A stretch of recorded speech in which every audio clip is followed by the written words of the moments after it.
پاکستان کی بات کو سیریس کیوں نہیں لیا جاتا اور انٹرنیشنل کمیونٹی کیوں اس کو سیریس نہیں لیتی؟ الٹا پاکستان کے اوپر وہ جو ایکشن ہے وہ لے لیتے ہیں. یو این سیکیورٹی کونسل کے کئی ایسے ریزولوشن ہیں جس میں پاکستان میں لوگ جو تھے ان کے اوپر جو سینکشنز لگی ہوئی ہیں. پھر جو ہے ہم جو ڈاسیر دیتے ہیں اس کو کوئی سیریس نہیں لیتا، بلکہ پاکستانی میڈیا بھی اس کو لمبا چوڑا پلے نہیں کرتا، بس ایک چھوٹی سی خبر کے طور پہ لے آتے ہیں. سو ہاؤ ڈو یو سی دس؟ یہ کہنا کہ جی لوگ انوالو تھے، ہم انٹرنیشنل کمیونٹی کو لے کے آئیں گے، بھارت انوالو ہے، آپ کی انڈرسٹینڈنگ کیا ہے؟ یہ ڈسٹریکشن ہے یا آپ واقعی سمجھتے ہیں کہ اسپیسیفک کیس میں کیونکہ آفت سعید انڈیا کو بھی مطلوب ہے تو انہوں نے ایسا کچھ کیا ہوگا؟ دیکھیں جی، آپ کے سوال کے دو حصے ہیں. ایک جو ہے وہ تو ایک طرح کا سمجھ لیں کہ مزاحیہ سمجھ لیں، اور دوسرا جو ہے وہ سیریس ہے.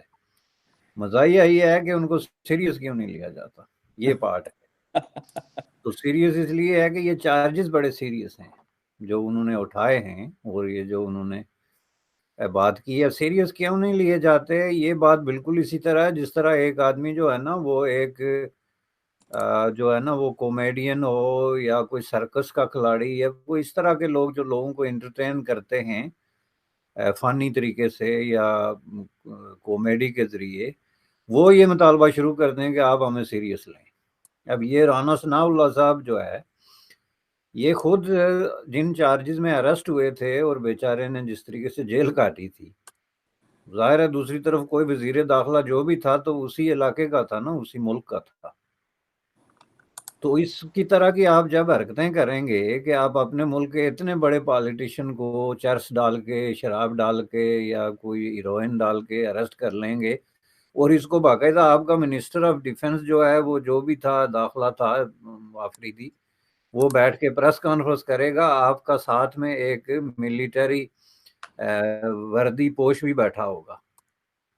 تو وہ ایک سال کے اندر اندر جب اس طرح کا کیس ایکسپوز ہو کے سامنے آئے گا تو سامنے سب تسلیم کرنا شروع ہو جائیں کہ نہیں جی ہم سے معافی ہو گئی، غلطی ہو گئی، اس طرح کی سچویشن، تو پھر آپ کو سیریس لے گا کیوں میڈیا؟ یہ کوسچن آف کریڈیبلٹی ہے.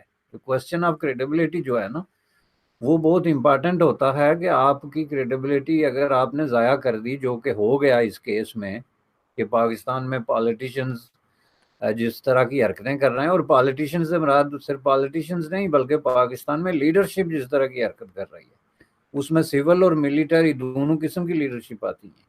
یہ وہ میں روایتی بات نہیں کر رہا کہ جہاں پہ ہر بات گھما پھرا کے تو پالیٹیشنز کے سر ڈالی جاتی ہے. آج بھی رانا ثناء اللہ صاحب نے جو سٹیٹمنٹ دی ہے بھارت کے بارے میں، انہوں نے کہا جی میرے پاس ایویڈنس ہے، میں لے کر جاؤں گا یونائٹڈ نیشن میں، ساری کچھ بات کی ہے. کیسے دیکھتے ہیں آپ اس سچویشن کو؟ آرزو دیکھیں، ایک تو ریلیشن شپ جو بھارت اور پاکستان کے شروع سے اسی طرح کے ریلیشن شپ ہے، انٹرویننس تو ہوتی ہے، دونوں طرف سے ہوتی ہے، اس میں کوئی شک نہیں ہے، اور اس سے شاید ان کے پاس شواہد بھی موجود ہوں، لیکن it's not a big deal. اس وقت ٹائمنگ ثناء اللہ صاحب کی ایسی ہے کہ وہ اس وقت کوئی ایسی چیز چاہتے ہیں، پاکستانی حکومت کوئی ایسی چیز چاہتی ہے جس سے لوگوں کی توجہ اکانومی سے ہٹ سکے، اور عمران خان صاحب کے یہ جو سیاسی انتشار ہے یہاں سے توجہ ہٹائی جا سکے. یہ جس کا آج انہوں نے جو پریس کانفرنس کی، یہ واقعہ کافی پرانا ہے، اس کی انویسٹیگیشن سامنے آ چکی ہیں، بلکہ اس میں ایک سب سے بڑی جو بات بتاؤں گا، اس میں ایک ایسا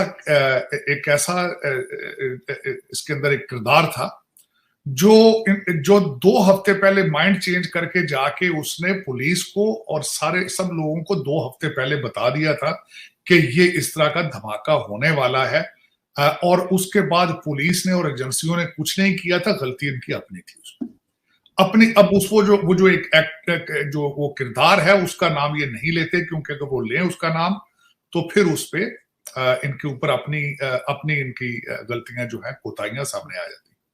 لیکن دیکھیں اس میں کوئی ڈھکی چھپی بات نہیں ہے کہ انٹرفیرنس جو ہے آپ کرتے ہیں، وہ بھی ان کی بھی بھارت کی بھی انٹرفیرنس موجود ہے، چاہے بلوچستان میں ہو، چاہے دوسرے صوبوں کے اندر ہو، آپ کی کشمیر اور پنجاب میں، اور یہ ریسیپروکل چیزیں ہیں، یہ ہوتی رہتی ہیں. اس میں رانا ثناء اللہ صاحب نے کوئی نیا سانپ پٹاری سے نہیں نکالا، دس از آلریڈی دیئر. تو اس میں جس طرح آپ کو بتا رہا تھا کہ